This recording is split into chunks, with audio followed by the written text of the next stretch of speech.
أعوذ بالله من الشيطان الرجيم. بسم الله الرحمن الرحيم. إن الله يأمركم أن تؤدوا الأمانات إلى أهلها وإذا حكمتم بين الناس أن تحكموا بالعدل إن الله نعم ما يعظكم به إن الله كان سميعا بصيرا. يا أيها الذين آمنوا أطيعوا الله وأطيعوا الرسول وأولي الأمر منكم فإن تنازعتم في شيء فردوه إلى الله والرسول إن كنتم تؤمنون بالله واليوم الآخر ذلك خير وأحسن تأويلا. صدق الله ومولانا العلي العظيم وصدق رسوله النبي الكريم ونحن على ذلك لمن الشاهدين والشاكرين والحمد لله رب العالمین. بسم اللہ الرحمن الرحیم. شروع اللہ کے نام سے جو بڑا مہربان نہایت ہی رحم والا ہے. بے شک تم کو اللہ تعالیٰ اس بات کا حکم دیتے ہیں کہ اہل حقوق کو ان کے حقوق پہنچا دیا کرو، اور یہ کہ جب لوگوں کا تصفیہ کیا کرو، لوگوں کے درمیان جب تم فیصلہ کرو تو فیصلہ کرو انصاف کے ساتھ. بے شک اللہ تبارک و تعالی اس کے ذریعے تمہیں بہت اچھی بات کی نصیحت کرتا ہے. یقینی بات یہ ہے کہ وہ بات بہت اچھی ہے. یقینی بات یہ کہ اللہ تعالیٰ خوب سنتے ہیں اور خوب دیکھتے ہیں. اے ایمان والو، تم اللہ کا کہنا مانو اور رسول کا کہنا مانو، اور تم میں جو لوگ اہل حکومت ہیں ان کا بھی. پھر اگر کسی امر میں تم باہم اختلاف کرنے لگو تو اس کام کو، اس معاملے کو اللہ اور اس کے رسول کی طرف لوٹا دیا کرو، ان کے حوالے کر دیا کرو. اگر تم مومن ہو، یقین رکھتے ہو اللہ پر اور قیامت کے دن پر، یہ امور سب سے بہتر ہیں اور ان کا انجام خوشتر ہے. الحمدللہ آپ حضرات اللہ کے پاک کلام کو سن رہے ہیں. الحمدللہ اللہ کے فضل اور کرم سے ہمارے اس کلام پاک کی تفسیر کا سلسلہ رمضان المبارک کے مبارک مہینے کے گزرنے کے بعد پھر سے شروع ہو گیا ہے، اور قرآن کریم کے پیغام کو آپ تک پہنچانے کے لیے اللہ نے مجھے خادم بنایا ہے. میں قرآن کا خادم ہوں، آپ لوگوں کا بھی خادم ہوں. اللہ رب العزت مجھے صحیح بات کہنے کی اور قرآن کریم کی جو تفسیر ہے اس کے مطابق آپ تک قرآن کا پیغام پہنچانے کی اللہ مجھے صاف صاف طریقے سے توفیق عطا فرمائے. بزرگوں، کلام پاک کی جو تفسیر پہلے گزری تھی اور پوری ہوئی تھی وہ سورہ نساء کی آیت نمبر 57 تک ہوئی تھی. آج جو تفسیر ہے اور کلام پاک کی جو آیات ہیں وہ سورہ نساء کی آیت نمبر 58 اور آیت نمبر 59، دو آیات آپ حضرات کے سامنے تلاوت ہے. ان آیتوں میں یہ بات بتانا چاہتے ہیں اللہ تعالیٰ بنی اسرائیل کو، یعنی یہود اور نصارہ، بنی اسرائیل کو اللہ رب العزت یہ بتانا چاہتے ہیں کہ آخری کتاب اور آخری نبوت، آخری کتاب اور آخری نبوت یہ بنی اسماعیل کا حق ہے. اس لیے اے بنی اسرائیل یہ حق ان کو پہنچا دو. جو حق یعنی نبوت نبی کریم صلی اللہ علیہ وسلم کو ملی، وہ اس بات کو مانتے نہیں تھے. یہ خیانت تھی، کیونکہ جو عہدہ اللہ رب العزت نے جس کو عطا فرمایا ہے اس عہدے کے مطابق اسے ماننا یہ بھی ایک امانت کا پہنچانا.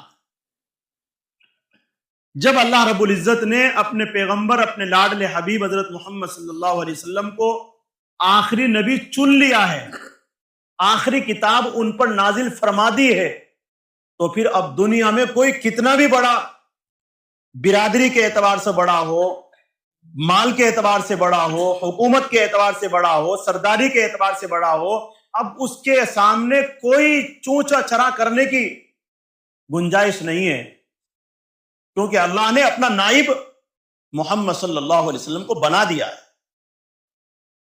تو بنی اسرائیل جو کہا کرتے تھے کہ نبوت تو ہمارے اندر ہی ہے، یہ نبی نہیں ہے، یہ جو جھوٹ کہا کرتے تھے، اس جھوٹ کے اندر ان کی خیانت تھی.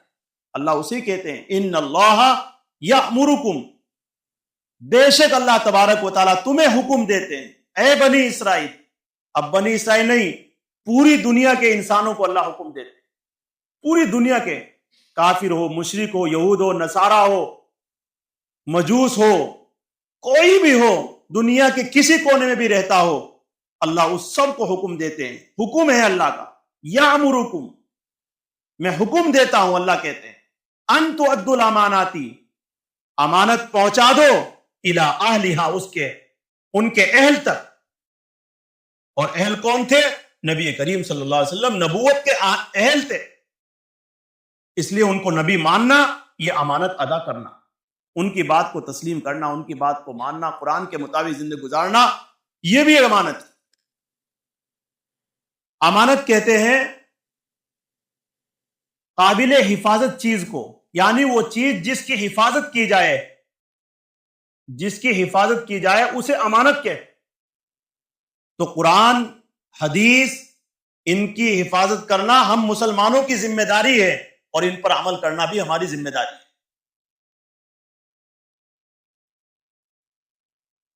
سب سے پہلے اہم امانت جو کیا ہے ہمارے پاس، سب سے اہم امانت اللہ جو ہم سے چاہتے ہیں وہ ہے تکلیف شرعی. تکلیف شرعی کہتے ہیں یعنی اللہ کے حکموں پر عمل کرنا، یہ تکلیف شرعی ہے. اللہ کے حکموں پر عمل کرنا یہ امانت ہے.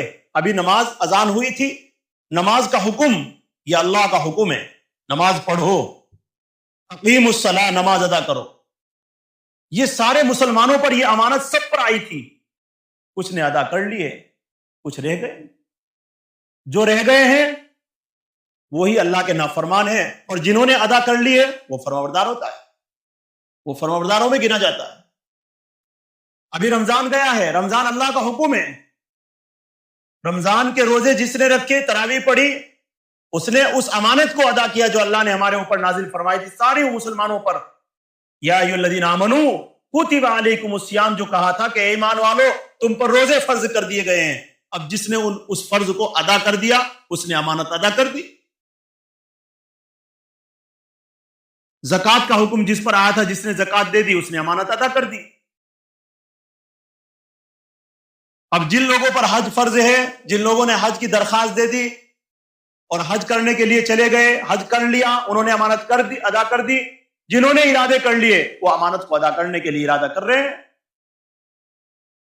تو مالداری کے باوجود حج کا ارادہ جب مالدار ہو جائے، جب اتنی وسعت آ جائے تو پھر حج فرض ہو جاتا ہے، اللہ کا یہ حکم عائد ہو جاتا ہے، یہ امانت ہمارے پاس آ جاتی ہے، اس امانت کو ادا کرنا اس کی ذمہ داری ہو جاتی ہے. تو اسی کو کہہ رہے ہیں یعنی تکلیف شرعی. اسی طریقے سے اللہ تعالیٰ نے قرآن کریم کے اندر آئے انا عرضنا الامانۃ علی السماوات والارض والجبال فابین، یعنی اللہ نے اپنے حکموں کو پہاڑوں پر پیش کیا، زمین پر پیش کیا، سب لرز گئے. اے اللہ میں نماز کیسے پڑھوں، میں تیرے حکموں کو کیسے ادا کروں. انا عرضنا الامانۃ علی السماوات، آسمان پر پیش کیا، والارض، زمین پر پیش کیا، جبال، پہاڑوں پر پیش کیا، سب نے منع کر دیا اللہ ہم تیرے اس بوجھ کو اٹھا نہیں سکتے. پھر کس نے اٹھایا؟ انسان نے. ہم نے اٹھایا اس بوجھ کو، ہم ادا کریں گے. ہمارے اندر طاقت ہے کیا ہم نماز نہیں پڑھ سکتے؟ کیا ہم روزے نہیں رکھ سکتے؟ کیا ہم زکوٰۃ نہیں ادا کر سکتے جب اللہ نے ہمیں مال دیا ہے؟ جب ہمیں اللہ نے مال دیا کیا ہم حج نہیں کر سکتے؟ جب اللہ نے ہمیں ہمت طاقت دی، ہم ماں باپ کی خدمت نہیں کر سکتے؟ تو یہ ساری چیزیں کیا ہے؟ تکلیف شرعی ہے، اور یہ اللہ کی امانت ہے۔ دوسری امانت کیا ہے اللہ کی؟ عہدہ۔ عہدہ بھی اللہ کی امانت ہے۔ کسی کو سرپنچ بنا دینا، جیسے نبی ہے، نبوت کو جب اللہ نے کسی کو نبی بنا دیا تو ان کو عہدہ مل گیا۔ اب اس عہدے کی پاس لحاظ رکھنا ہماری ذمہ داری ہے، یا ہم کسی کو عہدہ دینا چاہتے ہیں۔ اللہ نے جسے عہدہ دے دیا اس کی عزت ہمارے اوپر لازم ہو گئی، لیکن جب ہم کسی کو کوئی عہدہ دے رہے ہیں، مثال کے طور پر ابھی پردھانی کے الیکشن ہونے والے ہیں، اب جس نے آدمی نے ووٹ گرنا، یہ امانت ہے، امانت ہے، یہ امانت ہے۔ یعنی ہم جب کسی کو چن رہے ہیں تو وہ ایسا آدمی ہونا چاہیے وہ اس کا اہل ہو پردھانی کا، ایسا نہیں کہ ہم کسی کا کھا لیں اور کسی کا گا لیں۔ ہمارے اندر اتنی سمجھ ہو کہ یہ آدمی لوگوں کی ذمہ داری کا بوجھ اٹھا لے گا، اس آدمی کو ووٹ دے، چاہے وہ جیتے یا نہیں جیتے۔ ہمیں اس بات سے لینا دینا نہیں، ہمیں اس بات سے لینا دینا نہیں ہے۔ وہ سب کا لحاظ رکھے، مسلمان ہو، مشرک ہو، کافر ہو، غیر مسلم ہو، کوئی بھی ہو، اس کے سامنے سب برابر ہو۔ جب وہ فیصلہ کرے تو پھر وہ اپنی برادری نہ دیکھے نہ دوسرے کی دیکھے، وہ یہ دیکھے بات کیا ہے، اس بات کے مطابق فیصلہ کرے، وہ ہے ووٹ کا مستحق۔ جو غریب کی دیکھ بھال کر سکتا ہو، بیواؤں کا خیال رکھ سکتا ہو، یتیموں کا خیال رکھ سکتا ہو، جو راستے میں سڑکوں کا خیال رکھ سکتا ہو۔ 5-6 سال ہو گئے اب تک سڑک نہیں بنی، یہاں کا حال، جو گڈھے خود گئے تھے وہ خود گئے تھے۔ تو یہ اس طرح کے عہدے جب کسی کو دے ہم تو بہت خیال رکھنا ہے، بہت دیکھنا ہے۔ اسی کو کہہ رہے ہیں کہ عہدہ بھی ایک امانت ہے، اس لیے وہ اہل ہی کو سونپنا چاہیے، نا اہل کو عہدہ دینا یہ امانت میں خیانت کرنا ہے اور امانت کو ضائع کرنا۔ کل قیامت کے دن اللہ پوچھے تو نے اس آدمی کو کیوں عہدہ سونپا تھا جب وہ اس کا مستحق نہیں تھا، اس کا اہل نہیں تھا، اس کے اندر اتنی لیاقت اور اتنی سمجھداری نہیں تھی۔ اسی طریقے سے ایسی صورت میں قیامت کا انتظار کرنا، اللہ کے رسول صلی اللہ علیہ وسلم نے فرمایا کہ جب نااہل کو عہدے مل جائے اور تم سونپ دے تو پھر قیامت کا انتظار کرو۔ اللہ کے رسول صلی اللہ علیہ وسلم نے سے ایک آدمی نے سوال کیا، یا رسول اللہ قیامت کب آئے گی؟ قیامت کے بارے میں بتا دیجئے۔ نبی کریم صلی اللہ علیہ وسلم نے ارشاد فرمایا اذا ضیعت الامانۃ فانتظر الساعۃ، جب امانتیں ضائع کی جائے تو قیامت کا انتظار کرو۔ آج امانت صحیح طریقے سے ہم ادا نہیں کر رہے ہیں۔ تو وہ بدو کہنے لگا امانت ضائع کرنے کا مطلب نہیں سمجھا جی، میں دیہات کا رہنے والا آدمی تھا، اب دیہاتی کو تو کہیں سمجھ میں آنے لگتی امانت کیا ہے۔ اس نے پوچھا امانت کیسے ضائع ہوتی ہے؟ آپ نے فرمایا وَسُدُّ الْأَمْرَ إِلَىٰ غَيْرِ أَهْلِهِ فَانظُرْ السَّاعَةَ، جب معاملہ نااہل کو سونپا جائے تو قیامت کا انتظار کرو۔ اللہ کے رسول نے فرما دیا صاف طریقے سے۔ اور بخاری شریف میں بھی یہ بات آئی ہے، یہ حدیث آئی ہے، اسی کو قرآن کہہ رہا ہے ان اللہ یامرکم ان تؤدوا الامانات، حکم دیتا ہے اللہ تمہیں امانت کے ادا کرنے کا، اس کے اہل کو، نااہل کو نہیں، اہل کو۔ تیسری چیز ہے قضا، ایک امانت ہے۔ جب لوگ کسی کو حاکم یا قاضی کے پاس کوئی معاملہ لے جائے تو وہ قاضی، وہ حاکم جب فیصلہ کرے تو پھر وہ اپنا اور غیر نہ دیکھے، وہ بات کو دیکھ کر کے کیا بات ہے، کس چیز پر بحث ہے، وہ صحیح طریقے سے اس کے اوپر فیصلہ کرے۔ آج کہاں ہے، کہاں فیصلے ہیں؟ آج کل کچہریاں بڑی پڑی ہے، روزانہ ناحق فیصلے ہو رہے ہیں، جس کی طرف سے مٹھی مل گئی اسی کے حق میں بات آ گئی۔ یہ امانت میں خیانت ہے۔ اور اسی طریقے سے پانچویں چیز ہے، چوتھی چیز ہے اطاعت، فرما برداری۔ یہ بھی ایک امانت ہے۔ جب کسی کو امیر یا حاکم بنا دیا جائے تو اب اس کی اطاعت کی جائے۔ جب آپ نے کسی کو امیر چن لیا، کسی کو آپ نے حاکم چن لیا تو اب اس کی اطاعت کی جائے۔ ایسا نہیں کہ میں نہیں مانتا. نبی کریم صلی اللہ علیہ وسلم کے زمانے میں اللہ کے رسول صلی اللہ علیہ وسلم نے ایک مرتبہ خالد بن ولید کو ایک لشکر ان کی قیادت میں اللہ کے راستے میں بھیجا. اس میں عمار بن یاسر رضی اللہ تعالیٰ بھی شریک تھے. تو جہاں پر یہ قافلہ پہنچا خالد بن ولید کی قیادت میں، یہ ان کے سربراہ تھے، سردار تھے خالد بن ولید رضی اللہ تعالی. تو جس بستی پر ان کو حملہ کرنا تھا رات کو وہاں پڑاؤ ڈال دیا. پڑاؤ ڈالنے کے بعد، مختصر میں آپ کو بتا رہا ہوں، پڑاؤ ڈالنے کے بعد کسی آدمی نے یہ بات اس گاؤں اور بستی تک پہنچا دی کہ آپ پر صبح کو، ان کافروں تک پہنچا دی کہ صبح کو آپ پر حملہ ہونا ہے. تو ایسی صورت میں حدیث شریف میں آیا کہ وہ پوری بستی خالی ہو گئی. رات میں صبح ہونے تک پوری بستی خالی ہو گئی، صرف ایک آدمی بچا. اس ایک آدمی نے سب لوگوں کا سامان اکٹھا کر کے اور آگ لگا دی، اور خود جو ہے حضرت عمار بن یاسر رضی اللہ تعالیٰ کے پاس جا کر کے مل گیا اور کہنے لگا میں کلمہ پڑھنے آیا.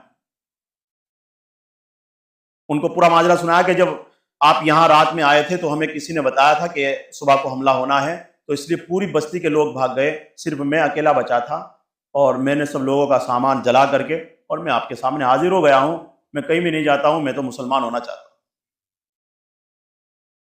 حضرت عمار بن یاسر رضی اللہ عنہ نے اپنے ساتھ لے لیا، چلو جی آپ ہمارے ساتھ ہیں. جب حضرت خالد بن ولید رضی اللہ عنہ کو یہ بات معلوم ہوئی کہ امیر کے خلاف انہوں نے امانت دے دی، کسی کو امین یعنی کسی کو امن دے دیا، تو ایسی صورت میں حضرت خالد بن ولید رضی اللہ عنہ غصہ ہو گئے کہ آپ نے امیر کے خلاف کیسے امن دیا. جھگڑا ہو گیا، ادھر ادھر کی باتیں کہنے لگے حضرت خالد بن ولید رضی اللہ تعالیٰ عنہ. یہ بات نبی کریم صلی اللہ علیہ وسلم کے پاس جب پہنچی، آپ صلی اللہ علیہ وسلم نے کہا خالد چپ، زبان کو روک. بات صحیح ہے، اگر عمار بن یاسر نے تیری امیر کے خلاف کام کر دیا ہے تو اتنی بڑی غلطی کر دی تو تو بول رہا ہے. ارے جب یہ مسلمان ہونے آیا ہے، امن دے دیا ہے، تو کوئی بھی دے سکتا ہے اسے، اگرچہ تمہاری اجازت نہیں تھی. کیوں بڑبڑ کر رہے ہو؟ آپ صلی اللہ علیہ وسلم نے بہت ڈانٹا. اس سے پتہ چلتا ہے اگر کوئی آدمی کوئی بات کہنے کے لیے آیا ہے اور امیر صاحب نہیں ہے تو دوسرا آدمی بھی اس بات کو تسلیم کر سکتا ہے، اس کی اجازت لے سکتا ہے، اس کو کام کر سکتا ہے. تو ایسی صورت میں جب یہ بات ہوئی تو پھر حضرت عمار بن یاسر رضی اللہ عنہ آگے آگے اور خالد بن ولید پیچھے پیچھے. کس کے لیے؟ معافی کے لیے. مجھے معاف کر دو، میں نے آپ کے اوپر برا بھلا کہہ دیا. تو دیکھیں وہاں صحابہ میں ایسی بات نہیں تھی کہ میں سردار ہوں تو میری بڑاپن ہونا چاہیے، کیوں ایسا ہو گیا. نہیں، جب غلطی کا احساس ہوا تو فوراً پھر معافی کے لیے تیار ہو. آج ہمارے اندر کہاں ہے بات؟ اگر بھائی نے کوئی بات ہمارے خلاف کر دی ہے تو ہم تو ساری زندگی نہیں بولتے، ساری زندگی بولنا چھوڑ دیتے ہیں. شادی میں میرے خلاف کر دیا، یہ میرے خلاف کر دیا، نہیں، ایسا نہیں ہونا چاہیے. اگر کر دیا، اگر وہ بات صحیح ہے، حق ہے تو صحیح ہے.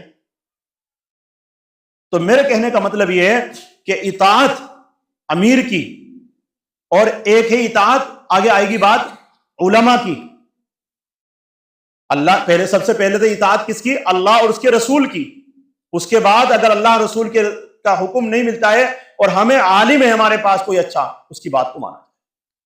کوئی حاکم ہے صحیح جو حق پر فیصلہ کرتا ہے، اس کی بات کو تسلیم کیا جائے جب اس نے فیصلہ کر دیا.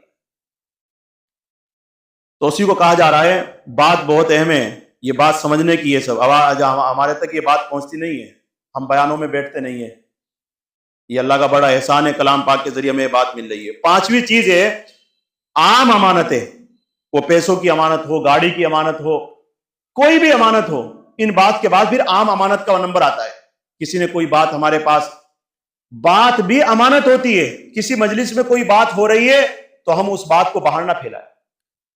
کسی نے ہمیں بلا کر کوئی بات بتا دی تو یہ امانت ہے، ہم کسی کے سامنے اس کا ذکر نہ کریں. اللہ کے رسول صلی اللہ علیہ وسلم نے فرمایا المستشار مؤتمن، جس سے مشورہ لیا جائے وہ بھی امین ہے۔ اگر ہمارے سے کوئی مشورہ لے رہا ہے، اگرچہ ہمارے ساتھ اس کی بہت دشمنی ہے، لیکن جب ہم سے کوئی بات پوچھ رہا ہے، وہ کوئی مشورہ لے رہا ہے، تو پھر اب یہ شریعت کا قانون یہ ہے کہ اس کو صحیح مشورہ دیا جائے جو اس کے حق میں اچھا ہو۔ یعنی کہ اگر ہم اس سے ہمارے اندر کینہ ہے اس کے خلاف، اور بیچارہ وہاں سے محبت کر کے ہمارے پاس آ کر کے کوئی مشورہ لے رہا ہے اور ہم اسے غلط سلط راست لگا دیں، بالکل غلط، خیانت۔ کوئی مشورہ لے رہا ہے تو اس کو صحیح مشورہ دے، چاہے وہ ہمارا اپنا ہو اور چاہے وہ غیر، مشورہ صحیح دینا ہے۔ نبی کریم صلی اللہ علیہ وسلم نے فرمایا جس کے اندر امانت نہیں اس کے اندر ایمان نہیں، لا ایمان لہو لا امانتا، جس کے اندر امانت نہیں، لمن لا امانتا، جس کے اندر امانت نہیں اس کے اندر ایمان نہیں۔ اتنی بڑی بات ہے۔ آج ہمارے اندر جتنی باتیں آج ہمارے سامنے پیش ہوئی ہے قرآن کے ذریعے، بتاؤ ہم کتنے پر عمل کر رہے ہیں؟ اور ہم پھر بھی مسلمان ہیں۔ ہم کتنی بھی خیانت کر لیں ہم پھر بھی مسلمان ہیں؟ نہیں میرے بھائیو، یہ مذہب اسلام نہیں۔ مذہب اسلام یہ ہے جو قرآن بتا رہا ہے، جو حدیث ہمیں کہہ رہی ہے، اس کے مطابق زندگی گزارو گے تو یاد رکھو لوگ آپ کے قدم چومیں گے، لوگ آپ کی صورت کو دیکھ کر کلمہ پڑھیں گے، لوگ آپ کے اخلاق سے بہت متاثر ہوں گے اگر یہ چیزیں آج ہمارے اندر آ جائیں۔ قرآن اسی کی دعوت دیتا ہے، ان اللہ یامرکم، بے شک اللہ یامرکم، تمہیں حکم دیتا ہے، ان تؤدوا الامانات الی اہلھا، کہ تم پہنچا دو امانتیں ان کے اہل کو۔ وَإِذَا حَكَمْتُمْ بَيْنَ النَّاسِ، یہ ایک چیز ہوئی۔ دوسری چیز کا حکم یہ کہ جب تم لوگوں کے درمیان فیصلہ کرو، یعنی جب قاضی قضات کا تمہیں کہیں وہ ہو رہی ہے، آج کل ہمارے حاکم تو ہم میں سے نہیں ہے، لیکن مسلمان جو حاکم ہو ان کے لیے بھی ہے، پورے حاکموں کے لیے، لیکن اگر کوئی پنچایت ہو رہی ہے اور ہمیں بڑھا دے کوئی بڑا کہ آپ فیصلہ کرو گے، تو پھر قرآن یہ کہتا ہے وَإِذَا حَكَمْتُمْ بَيْنَ النَّاسِ، جب تم فیصلہ کرو لوگوں کے درمیان، ان تحکموا بالعدل، فیصلہ کرو انصاف کے ساتھ۔ حدیث شریف میں آیا کل قیامت کے دن اللہ کے عرش کے سائے میں وہ بھی ہوگا جو عادل بادشاہ ہوگا، عادل حاکم ہوگا، یہ بھی اللہ کے عرش کے سائے کے نیچے ہوگا۔ کتنی بڑی فضیلت ہے جہاں کوئی سایہ نہیں ہے۔ اور یوں فرمایا حدیث میں کہ وہ حاکم جو عادل کے ساتھ انصاف کرتا ہو، جو امانت ادا کرتا ہو، اللہ رب العزت اسے نور کے ممبروں پر بٹھوائیں گے کل قیامت۔ کیا عزت احترام ہوگی اس کا۔ تو دنیا میں بنی اس کی، آخرت میں بن گئی۔ دیکھو دنیا میں بنے گی، اگر کوئی حاکم صحیح فیصلہ کرے گا اس کی حاکمیت کبھی چھینی نہیں جائے گی، کبھی نہیں چھینی جائے گی اگر کوئی صحیح فیصلہ کرے گا اللہ کے ڈر کی وجہ سے۔ اور آخرت میں کیا ہوگا؟ اللہ کے عرش کے سائے کے نیچے میں۔ تو دنیا بھی اس کی، آخرت۔ ان اللہ نعما، اس آیت کے ذیل میں، اس آیت کے شان نزول میں ایک واقعہ بیان کیا جاتا ہے۔ واقعہ یہ ہے کہ جب مذہب اسلام کا آغاز ہوا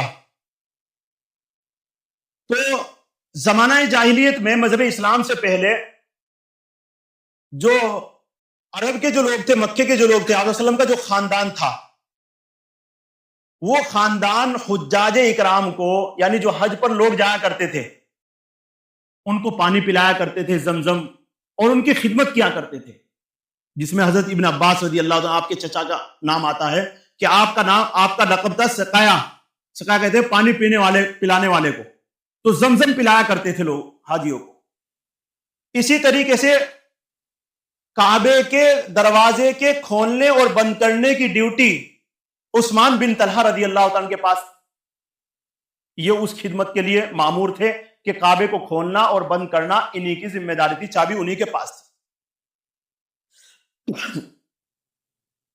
تو ایک مرتبہ ایسا ہوا کہ ابھی تک یہ عثمان بن طلحہ رضی اللہ تعالیٰ عنہ ابھی مسلمان نہیں ہوئے ہیں، اور اللہ کے رسول صلی اللہ علیہ وسلم نے ابھی ہجرت نہیں کی ہے، اور ہو رہا ہے کہ رسول اللہ صلی اللہ علیہ وسلم جو نبوت سے سرفراز ہوئے تو اس وقت یہ خدمت حضرت عثمان بن طلحہ سے متعلق تھی۔ اب آگے یہ ہوا کہ خود انہی کی زبانی سنیے. یعنی حضرت عثمان رضی اللہ عنہ کہتے ہیں کہ میں خود سنا رہا ہوں قصہ. یہ قصہ کیا تھا, یہ اس آیت کا شان نزول کیا ہے. وہ کہہ رہے ہیں کہ جب رسول اللہ علیہ وسلم مکہ مکرمہ ہی میں قیام پذیر تھے, یعنی ہجرت نہیں ہوئی تھی, ایک روز آپ مجھ سے ملے اور اسلام قبول کرنے کی دعوت دی. آپ صلی اللہ علیہ وسلم نے عثمان بن طلحہ کو مسلمان ہونے کی دعوت دی. انہوں نے گستاخانہ الفاظ کہے. کیا الفاظ کہے؟ حدیث میں آیا یہ الفاظ کہے, مذاق اڑایا. جواب دیا کیا مذاق کرتے ہو, تم یہ سمجھتے ہو کہ میں تمہارا کہنا مان لوں گا؟ یعنی عثمان رضی اللہ کہہ رہے ہیں آپ وسلم کو مذاق کرتے ہو, میں تمہارا کہنا مان لوں گا؟ نہیں, میں تمہارا کہنا نہیں مانوں گا. آپ وسلم اپنا چلے گئے, کوئی بات نہیں, برداشت کی. جو بات انہوں نے کہی, جو کڑوے کسیلے بول کیے, سب کو برداشت کر کے پی گئے, چلے گئے. ایک مرتبہ عثمان بن طلحہ رضی اللہ تعالیٰ پیر اور جمعرات کو کعبے کو کھولا کرتے تھے. ان کی ڈیوٹی تھی کہ پیر کو اور جمعرات کو ہر ہفتے میں کعبے کو کھولنا, جہاں اللہ کا گھر ہے اس دروازے کو کھولنا, اور اس میں لوگ سعادت کے لیے اور نیک بختی کے لیے اندر جایا کرتے تھے اور نماز پڑھ کے باہر آیا کرتے تھے. جو بھی کچھ کیا کرتے تھے, پوجا کرتے تھے یا کچھ بھی کرتے تھے, زمانہ جاہلیت کی بات تھی. تو ایک مرتبہ علیہ وسلم بھی آئے, صحابہ آپ کے ساتھ تھے. کہنے لگے عثمان سے کہ لاؤ چابی دو, میں بھی اندر جاؤں گا. کہنے لگے چابی نہیں ملتی, آپ کا حق نہیں ہے کہ اندر جائے. آپ نے لوگوں کو بچلا رکھا ہے, ایک نیا دین کھڑا کر دیا, لوگوں کے اندر لڑائی ہے, جھگڑے ہیں, یعنی طرح طرح کی باتیں کہنے لگے. آپ صلی اللہ علیہ وسلم نے فرمایا عثمان ایک دن ایسا بھی ہوگا کہ چابی میرے ہاتھ میں ہوگی اور مجھے جسے چاہے دے دوں گا, جس کو چاہوں میں دوں گا, ایک دن آئے گا. یہ ایک بات کہہ کر آپ صلی اللہ علیہ وسلم چلے گئے. حضرت عثمان بن طلحہ رضی اللہ تعالیٰ کہتے ہیں کہ میرے دل میں ایک دم چوٹ سی لگی جب یہ بات کہی, اور میں اندر سے ایک دم میرے اندر ایسا یقین برپا ہو گیا کہ واقعی یہ بات ہوگی ضرور. کون ہے ابھی مسلمان نہیں ہوئے اور کتنا یقین کر رہے ہیں آپ صلی اللہ علیہ وسلم کی بات پر. ہم مسلمان ہیں, چاہے کتنی حدیثیں سنا دیں ہمارے سامنے, اتنا یقین نہیں ہوگا. وہ کہہ رہے ہیں کہ مجھے یقین ہو گیا واقعی یہ چابی آپ صلی اللہ علیہ وسلم کے ہاتھ میں جائے گی. دن گزر گئے, آپ صلی اللہ علیہ وسلم ہجرت کر کے مدینہ چلے گئے. جب مکہ فتح ہوا تو نبی کریم صلی اللہ علیہ وسلم جب کعبے میں آئے تو ایک روایت میں یہ بات ملتی ہے کہ عثمان رضی اللہ عنہ سے کہا کہ لاؤ چابی. حضرت عثمان بن طلحہ رضی اللہ عنہ کہتے ہیں کہ میں نے چابی لا کر لو دی, ایسے کر کے میں نے پیش کر. آپ صلی اللہ علیہ وسلم اسے چابی کو لے کر دروازہ کھولا اور اندر گئے. اور ایک روایت کے مطابق یہ آیا کہ حضرت عثمان بن طلحہ رضی اللہ عنہ کعبے کی چابی لے کر کعبے کی چھت پر چڑھ گئے. حضرت علی رضی اللہ عنہ لگائی ٹاپ اور اوپر جا کر کے چھین کر لائے, لا چابی ادھر دو. نبی کریم صلی اللہ علیہ وسلم نے پھر وہ چابی, اور جب عثمان رضی اللہ عنہ جانے لگے تو بلایا کہ ادھر آؤ, اور آ کر کے کہا لے آؤ چابی. اب قیامت تک تمہاری نسل در نسل یہ چابی تمہارے پاس رہے گی. اگر کوئی اس چابی کو تمہارے سے لے گا وہ ظالم ہوگا, کافر ہوگا. آپ صلی اللہ علیہ وسلم نے. اور قرآن کریم کی آیت حضرت عمر رضی اللہ عنہ کہتے ہیں کہ جس وقت چابی عثمان کو دی تو آپ صلی اللہ علیہ وسلم جب کعبے سے باہر تشریف لا رہے تھے تو یوں کرتے آ رہے تھے, یہ پڑھتے آ رہے تھے, ان اللہ یامرکم ان تؤدوا الامانات الی اہلھا. یہ آیت پڑھتے ہوئے آ رہے تھے. یعنی جب چابی آپ صلی اللہ علیہ وسلم نے حضرت عثمان رضی اللہ تعالیٰ سے لے لی تو اللہ رب العزت فوراً جبریل کو دوڑا دیا. یہ آیت دیکھ, جاؤ کہو چابی انہی کے پاس. دل نہ ٹوٹنا چاہیے کسی, چابی انہی کے پاس جانی چاہیے. امانت جب پہلے سے ان کے پاس امانت تھی تو آج بھی امانت انہی کے پاس رہے گی. اللہ نے حکم نازل فرمایا, آپ صلی اللہ علیہ وسلم نے بلا کر یوں فرمایا کہ اس دوران جب آپ صلی اللہ علیہ وسلم چابی جیب میں لے کر کے اپنے ہاتھ میں لے کر کے کعبے کا طواف کر رہے تھے تو دوسرا چکر تھا. پہلے چکر پر آپ کے چچا ابن عباس رضی اللہ عنہ آئے, کہنے لگے کہ حاجیوں کو پانی پلانے کی بھی ذمہ داری ہماری ہے, یہ چابی بھی ہمیں مل جائے. آپ کے چچا آئے, حضرت نے نہیں دی. حضرت علی رضی اللہ عنہ آئے, حضرت علی رضی اللہ عنہ کہنے لگے ہمارے خاندان میں حاجیوں کی خدمت ہے، یہ چابی بھی ہمیں دے دو، دونوں چیز ہمارے پاس ہو جائے گی۔ حضرت صلی اللہ علیہ وسلم نے نہیں دی، عثمان کو بلا کر دی۔ یہ لکھا تاریخ میں، جب حضرت عثمان بن طلحہ رضی اللہ تعالیٰ عنہ چابی کو لے کر واپس جانے لگے تو پھر واپس آئے لوٹ کر کے، خوشی خوشی نہیں، پھر جا رہے تھے خوشی خوشی چابی کو لے کر کے۔ نبی کریم صلی اللہ علیہ وسلم نے فرمایا عثمان ادھر آؤ، اور بلا کر کے کہا کہو وہ بات یاد ہے جو بات میں نے کہی تھی تجھے، وہ بات یاد ہے تمہیں کہ چابی ایک دن میرے ہاتھ میں ہوگی؟ حضرت عثمان رضی اللہ عنہ کے سامنے ایک دم پورا منظر آ گیا کہ میں نے کیا کہا تھا اور واقعی ہوا نہیں۔ فوراً اشہد ان لا الہ الا اللہ و اشہد ان محمد عبدہ ورسولہ پڑھ کر مسلمان ہو، جب یہ بات یاد دلائی۔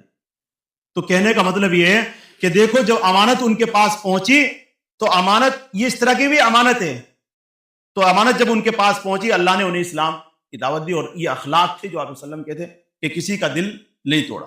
اسی کو قرآن بیان کر رہا ہے، ان تحکموا بالعدل ان اللہ نعم ما یعظکم بہ، بے شک اللہ تبارک و تعالیٰ اس کے ذریعے تمہیں بہت اچھی بات کی نصیحت کرتا ہے۔ کتنی اچھی باتیں جو آپ کے سامنے آئی، جس کو قرآن اچھا کہہ رہا ہو کتنی اچھی بات ہو، اللہ خود کہہ رہے ہیں کہ میں تمہیں کتنی اچھی باتوں کی نصیحت کر رہا ہوں۔ ان اللہ کان سمیعا بصیرا، اور بے شک یہ نصیحت جب کوئی سن رہا ہے تو اسے بھی میں دیکھ رہا ہوں، اور جب ان پر کوئی عمل کر رہا ہے اسے بھی میں دیکھ۔ انشاءاللہ دوسری آیت، وقت زیادہ ہو جائے گا، آپ کے سامنے دوسری تفسیر میں آئے گی۔ بہرحال اللہ اس آیت کے مطابق ہماری زندگی کو آنے کی توفیق نصیب فرمائے، اور ہمیں زندگی اس آیت